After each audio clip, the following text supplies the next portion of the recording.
আমি প্রায় এখন শুনছি বিভিন্ন মিডিয়ার তরফ থেকে আইনজীবী প্রসঙ্গটা। আমি পরিষ্কার বলছি, আমার আইনজীবী মিস্টার অরিন্দম জানা, হাইকোর্টের লয়ার। আমার আইনজীবী কিন্তু অরিন্দম কাঞ্জিলাল নয়। দ্বিতীয়ত, এই কেসের যারা আসামি মনোজিৎ মিশ্র সহ আরো দুজন, এদের আমি সর্বোচ্চ শাস্তি চাই।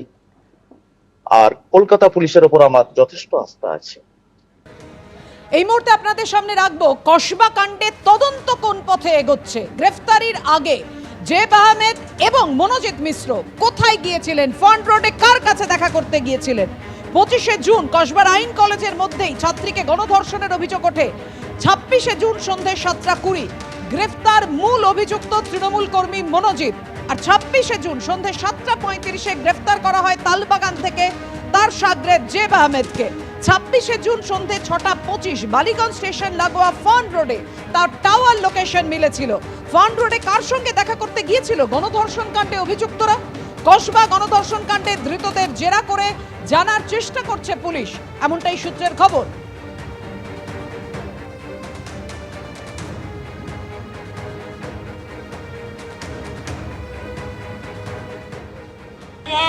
রাসবিহারীতে শুভেন্দু অধিকারীর নেতৃত্বে রাসবিহারী থেকে কসবা ল কলেজ পর্যন্ত এই মিছিলে নেতৃত্ব দেন শুভেন্দু অধিকারী। ঝাঁটা হাতে প্রতিবাদে সামিল হন বিজেপির যুব মোর্চা কর্মীরা।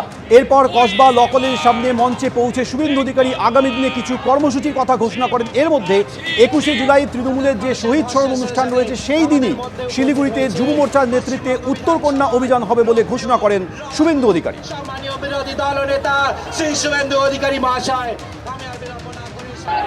প্রচুর বাংলার বোনেরা কাঁদছে, আমাদের কাছে ভেজাটা কোনো ব্যাপার না।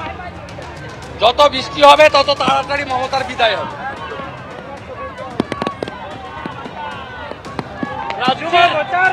রাজ্যের বিরোধী দলনেতা বৃষ্টি মাথায় রেখে এভাবে মিছিল, সব চলে গেছে, অভয়ার চোখ থেকে রক্ত বেরিয়েছে। আপনি কি বলছেন? বৃষ্টি ভেজা কোনো ম্যাটার নাকি? গুলি খেতে রাজি আছি আমরা। আজকে কর্মসূচিতে পুলিশ বাধা দিয়েছে বলে অভিযোগ। থাপ্পড়ও খেয়েছে, গতকাল এক গালে খেয়েছিল, আজকে দু গালে খেয়েছে। আজ কসবা অভিযানের দিন বিজেপির তরফ থেকে উত্তরকন্যা অভিযানের ডাক দেওয়া হলো। আগামী 21শে জুলাই যেদিন তৃণমূল শহীদ দিবস পালন করে সেদিন উত্তরকন্যা অভিযানের ডাক দিলেন বিরোধী দলনেতা। একই সঙ্গে 9ই আগস্ট অভয়া ধর্ষণ খুনে বিচার চেয়ে নবান্ন অভিযানের ডাক। শুভেন্দু অধিকারী তিনি বলছেন প্রয়োজন হলে গুলি খেতেও রাজি রয়েছেন রাজ্যের বিরোধী দলনেতা। আর এই নিয়ে তৃণমূলের কি প্রতিক্রিয়া, জয়প্রকাশ মজুমদার কি বলেছেন শোনাবো।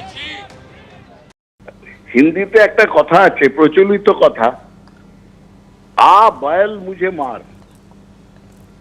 নিজেই যদি কেউ ইনভাইট করে নিজের বিপদকে, তাহলে তো দেখাতে হয় প্রকৃষ্ট উদাহরণ শুভেন্দু অধিকারী।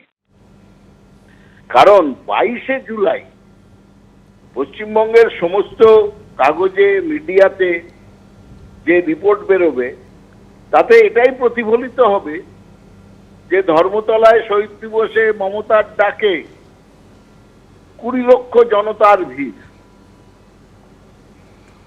আর ছোট করে একটা কোণে লেখা থাকবে যে উত্তরকন্যায় বিজেপির ডাকা জনসমাগমে সেখানে 1005, 1010 ম্যাক্সিমাম লোক হয়েছে। তো নিজের বিপদ নিজে ডেকে আনছেন। আমি তার থেকে বলবো শুভেন্দু অধিকারীকে, আপনি যদি 21শে জুলাই কোনো প্রোগ্রাম করতে চান সেটা উত্তরবঙ্গে না করে, উত্তরকন্যায় না করে উত্তরাখণ্ড কিংবা উত্তরপ্রদেশে করুন।